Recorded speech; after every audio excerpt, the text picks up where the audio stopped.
की कीमतों में लगातार तेजी का माहौल देखने को मिल रहा है। दरअसल मौसम की गड़बड़ी और बुआई में देरी के चलते जीरा बाजार का सेंटीमेंट फिलहाल मजबूत बनता हुआ दिखाई दे रहा है। उधर गुजरात में 15 दिसंबर 2025 तक जीरे की बुआई सिर्फ 3,24,000 हेक्टेयर तक ही पहुंच पाई है, जो कि पिछले साल से अगर कंपेयर करें तो करीब 14% कम आंकी जा रही है। वहीं असमान बारिश और खेतों की समय पर तैयारी न हो पाने के कारण यह हाल के वर्षों की सबसे धीमी बुआई सीजन में एक माना जा रहा है। उधर ऊंझा मंडी में भी आवक कमजोर रहने से कीमतों को सपोर्ट मिलता दिखाई दिया है। दरअसल अच्छी क्वालिटी के जीरे पर बाजार में प्रीमियम भी देखने को मिल रहा है।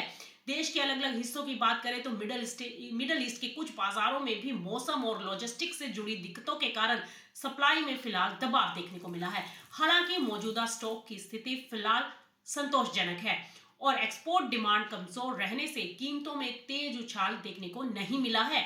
रिटेल सीजन खत्म होने के बाद अधिकतर कारोबार मौजूदा इन्वेंट्री से ही पूरा किया जा रहा है, जिससे तेजी की रफ्तार सीमित बनी हुई दिखाई दे रही है एक्सपोर्ट फ्रंट पर स्थिति अभी भी कमजोर है।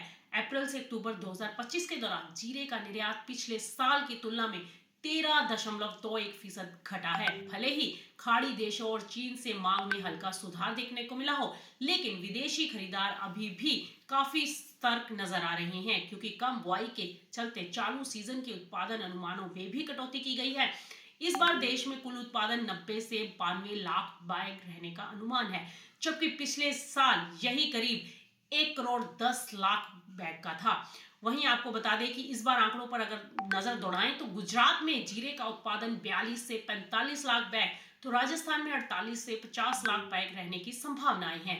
वैश्विक स्तर पर भी खराब मौसम के कारण चीन और अन्य प्रमुख उत्पादक देशों में उत्पादन के अनुमान घटते हुए दिखाई दे रहे हैं। हालांकि असर फिलहाल भारतीय जीरे की निर्यात मांग पर स्पष्ट रूप से नजर नहीं आ रहा है। वहीं जीएसटी घटाकर 5% किए जाने से भी घरेलू खपत और एफएमसीजी से जुड़े निर्यात को कुछ सपोर्ट मिला है। कुल मिलाकर बुआई में देरी है और सप्लाई से जुड़ी चिंताओं ने बाजार को संभाल रखा है, लेकिन कमजोर एक्सपोर्ट डिमांड के कारण कीमतों में बड़ी तेजी फिलहाल सीमित नजर आ रही है और भाव अभी 22,000 के आसपास कारोबार करते दिखाई दे रहे हैं। ऐसे में उम्मीद की जा रही है कि साल के अंत में जीरा 22,500 से 23,000 के आसपास भी कारोबार करता दिखाई दे सकता है। ऐसे में साल 2026 में जीरा नए स्तरों को छूता हुआ दिखाई दे सकता है। उम्मीद है कि नए साल की शुरुआत 23,000 से लेकर 23,500 के बीच देखने को मिल सकती है, यानी बहुत जल्द जीरा 25,000 भी अगले साल में होता हुआ दिखाई दे सकता है।